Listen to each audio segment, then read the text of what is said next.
నీకెందుకు డిపార్ట్మెంట్ నిన్నెందుకు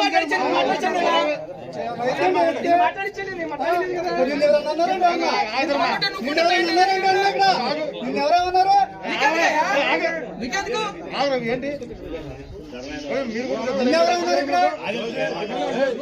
నువ్వేం మాట్లాడబోతున్నారు అందరూ చేస్తున్నారు ఇక్కడ అందరూ చేసేది అదే దూరిపోతే పోతావు చేస్తారు చట్టం చేసుకోకపోతే ఇది ఏమీ లేదా ఉండాలి దాని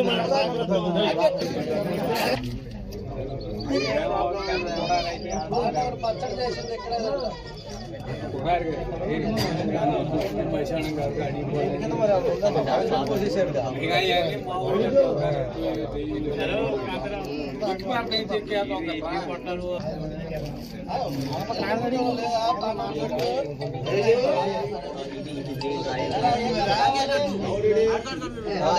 పైరు పోతాడు అప్పుడు పోతాగా దేవుడికి దండం పెడతాం హోదానే లేట్ రోజున ఒకసారి ఎందుకు కూడా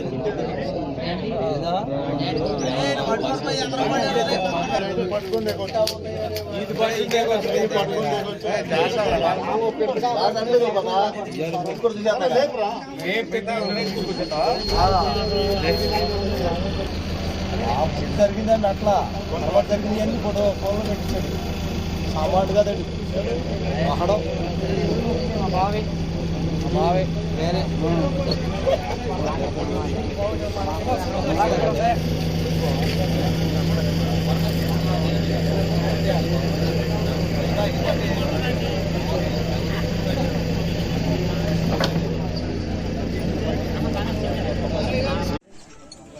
ఇది యాక్చువల్గా మనకి క్రీస్తు పూర్వం 1000 నుంచి 300 సంవత్సరాల మధ్యకాలంలో ఉన్న పీరియడ్ని మెగాలిథిక్ పీరియడ్ అంటాం మనము.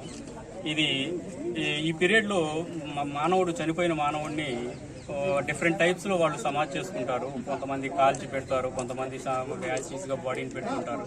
అట్లా ఈ పెట్టే వీటిని బరియల్స్ అంటాం మనం, మెగాలిథిక్ బరియల్స్ అంటాం. ఇది క్రీస్తు పూర్వం 1000 నుంచి 300 సంవత్సరాల మధ్యకాలంలో ఉంటుంది.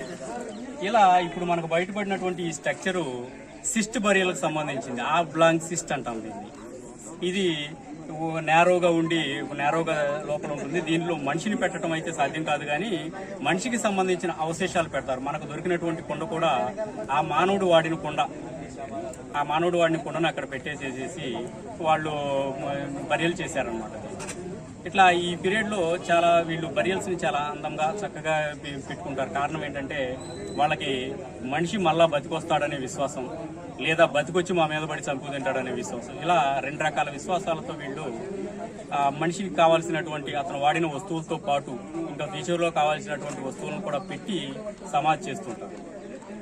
వాటిలోనే ఇది ఒకటి బరియల్ అనమాట. ఇక్కడ చుట్టుపక్కల కూడా చాలా ఆర్థోస్టాట్స్ ఇవన్నీ కూడా దొరికినాయి. కాకపోతే ఏంటంటే ఈ కల్చరు తెలంగాణలో ఎక్కువగా బయటకు వచ్చింది, ఆంధ్రాలో బయటపడదు. కారణం ఏంటంటే ఆంధ్రాలో మనకి కల్టివేట్ అయిపోయి ఇవన్నీ ఆల్రెడీ ఎప్పుడూ పాడైపోయి, మన తెలంగాణలో కొంత వాటర్ సోర్స్ లేకపోవడం వల్ల అక్కడక్కడ ఇంకా నిలబడి ఉంటాయి. ఈ చుట్టుపక్కల మ్యాక్సిమం చాలా ఉన్నట్టు కనిపిస్తున్నాయి. ఎందుకంటే అక్కడక్కడ ఆర్థోస్టాట్ రాళ్లు మాకు పైన కనిపిస్తున్నాయి కొన్నిసార్లు. కాబట్టి ఇది ఒక తెగ సంబంధించినటువంటి మెగాలిథిక్ బరియల్స్.